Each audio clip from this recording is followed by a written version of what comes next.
कपिल भगवान ने अपनी माँ देवहूति से कहा था, चेतः खल्वस्य बंधाया निबंधाया सुरीमता। हे माता, जीव के बंधन का कारण उसका मन ही है और उसके मोक्ष का कारण भी उसका मन ही है। मन एव मनुष्याणां कारणम बंध मोक्षयो। जीव के बंधन और मोक्ष का कारण उसका मन ही है, दूसरा कोई भी नहीं है। दूसरे सत्र में श्री राम का उपदेश, सरिता जल जल निधि महु जाई, होय अचल जिम जीव हरि पाई। अभी प्रथम सत्र चल रहा है, इसीलिए भगवान कपिल के वचनों पर हम विचार करेंगे। मन एव मनुष्याणां कारणम बंध मोक्षयो। हमारे परमाराध्य गुरुदेव भी कहते थे, मन की चंचलता में दुख है और मन की स्थिरता में सुख है। मन यदि स्थिर हो जाए तो सब सुख प्राप्त हो जाएगा,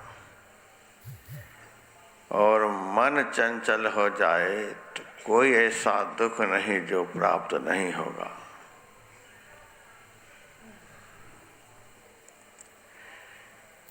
संत कबीर साहब ने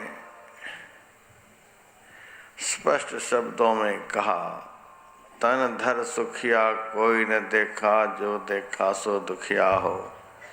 सबको दुखियाई कहते चले गए, यहाँ तक कह दिए ब्रह्मा विष्णु महेश्वर दुखिया, जिन यह राह चलाई हो। कहे कबीर सकल जग दुखिया, सब दुखी सब दुखी। ब्रह्मा जी से अधिक धनवान तो धरती पर कोई नहीं होंगे। उनको भी संत कबीर साहब ने दुखी कहा। अब विष्णु भगवान के लिए क्या कहा जाए, वे तो कभी दिवाला घोषित करते ही नहीं। सारी सृष्टि का पालन करने वाले, उनको भी संत कबीर साहब ने दुखी कहा। और शिव जी तो भोले भंडारी हैं, उनको भी दुखी कहा। ये सब जब दुखी है तो धरती पर सुखी कौन हो सकते हैं? कौन इनसे टक्कर ले सकते हैं? ये सब दुखी क्यों हैं? कि इन सब के साथ जिंदा मन रहता है। साम्यावस्था धारणी जरात्मिका मूल प्रकृति से सूक्ष्म इंद्रियों की उत्पत्ति हुई है। मन बुद्धि चित्त अहंकार की उत्पत्ति हुई है, और जहाँ से जिसकी उत्पत्ति होती है उसका विलय भी वहीं होता है। ये त्रिदेव जो है, साम्यावस्था धारणी जरात्मिका मूल प्रकृति के अंदर ही है। इन सब के साथ में मन रहता है। मन नहीं रहे तो सृष्टि निर्माण के लिए संकल्प कैसे होगा? संकल्प विकल्प कार को मनः, संकल्प विकल्प करने वाली इंद्री को मन कहते हैं। तो ब्रह्मा जी सृष्टि का सर्जन करते हैं। सर्जन करने के लिए संकल्प चाहिए। संकल्प करेंगे कैसे? जब मन होगा। बिना मन के संकल्प हो ही नहीं सकता है। विष्णु भगवान सारी दुनिया का पालन करने वाले हैं, उसके लिए संकल्प लेना पड़ता है। उनको सबका पालन करना है तो संकल्प लेने के लिए मन को स्वीकार करना पड़ेगा। शिव जी का संकल्प है सबको हम स्वाहा करेंगे, भस्म कर देंगे, संहार करने वाले हैं। इसके लिए भी उनको संकल्प लेना पड़ेगा।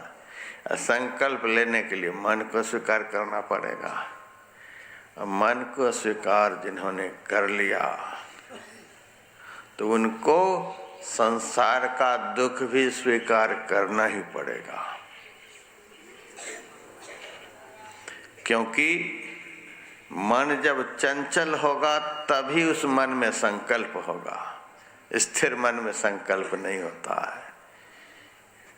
हमारे गुरुदेव ने किसी से पूछा था, सागर में और प्रशांत महासागर में क्या अंतर है बताओ। अंतर क्या होगा, सागर छोटा होगा, प्रशांत महासागर बड़ा होगा। कहा नहीं जी, सागर में ढेव उठता है और प्रशांत महासागर में ढेव नहीं उठता है। चंचल मन में संकल्प विकल्प होता है, स्थिर मन में संकल्प विकल्प नहीं होता है। सर्जन करने के लिए संकल्प चाहिए, संकल्प करने के लिए चंचल मन चाहिए। चंचल मन को यदि ब्रह्मा भी स्वीकार कर लेगा तो उनको भी दुख भोगना पड़ेगा। चंचल मन को यदि विष्णु भगवान भी स्वीकार कर लेंगे तो उनको भी दुख भोगना पड़ेगा। चंचल मन को शिव जी भी स्वीकार कर लेंगे तो उनको भी दुख भोगना पड़ेगा। सभी देवी देवताओं को कुछ ना कुछ कार्य भार दिया गया है। वरुण भगवान को कोई धंधा है, कुबेर के लिए और कोई काम है, देवराज इंद्र का और कोई काम है। सभी देवी देवताओं को कार्य भार दिया गया है।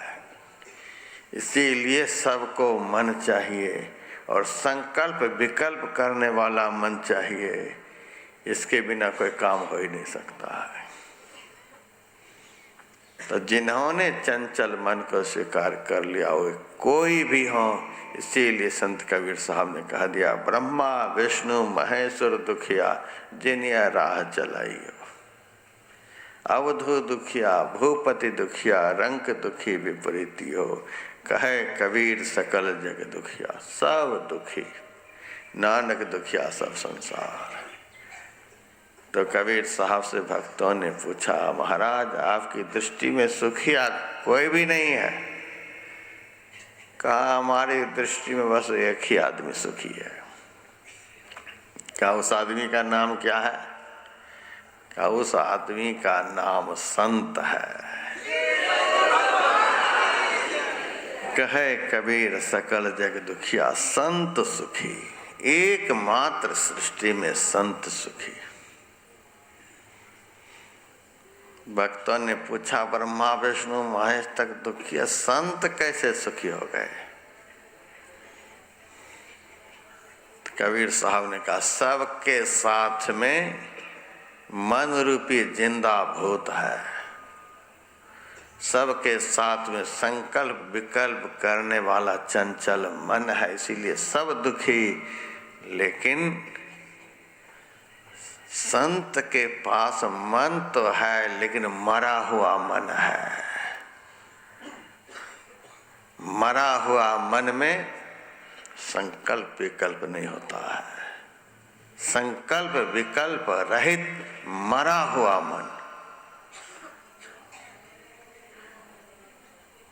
और चरणदास जी महाराज की वाणी के आधार पर संत के अंदर में गला हुआ मन, जैसे बर्फ गल जाए ऐसा मन।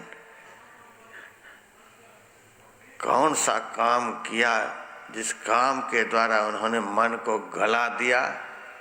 चरणदास जी महाराज कहते हैं, जब से अनहद घोर सुनी इंद्री थकित गलित मन हुआ, आशा सकल बनी रोम रोम आनंद उपज भय, दुविधा विपति हनी। आपा बिसरी जगत को बिसरे कित रही पांच जनी, ऐसा ध्यान भाग सो पइये चढ़ी रही शिखर अनी, जब से अनहद घोर सुनी। मरा हुआ मन, इसीलिए संत सुखी मन जीती हो। उन्होंने मन को जीत लिया, वश में कर लिया। संत का मन कभी अपना फन नहीं उठा सकता,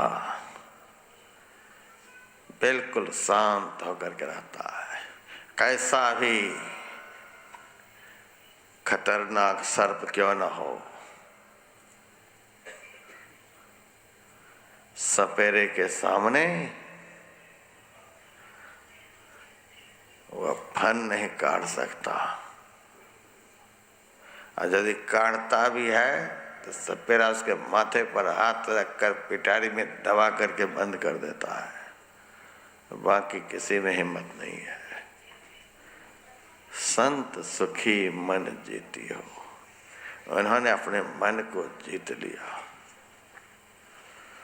संत की लड़ाई गुरु भाई से नहीं, संत की लड़ाई घर के लोगों से नहीं,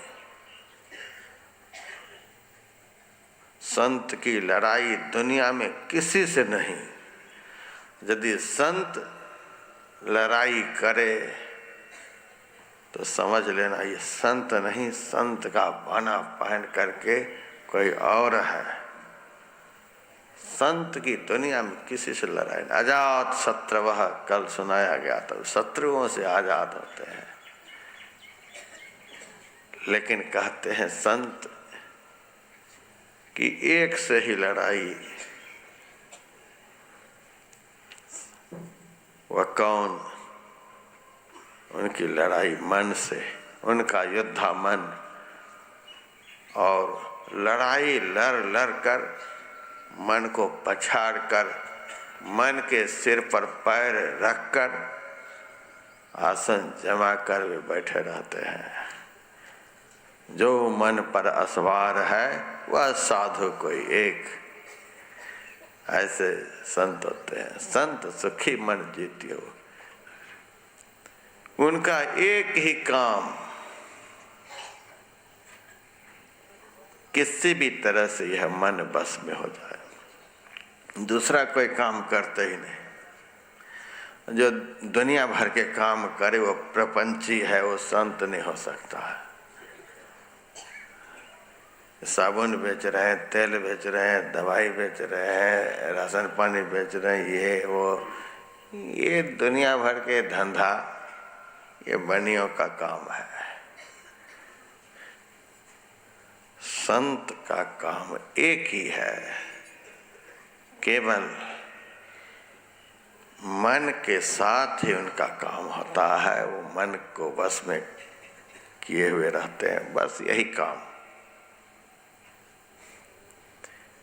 और इतने से ही वे सुखी। एक काम, फल अनेक, एक ही काम से सब फल मिल जाते हैं। और इस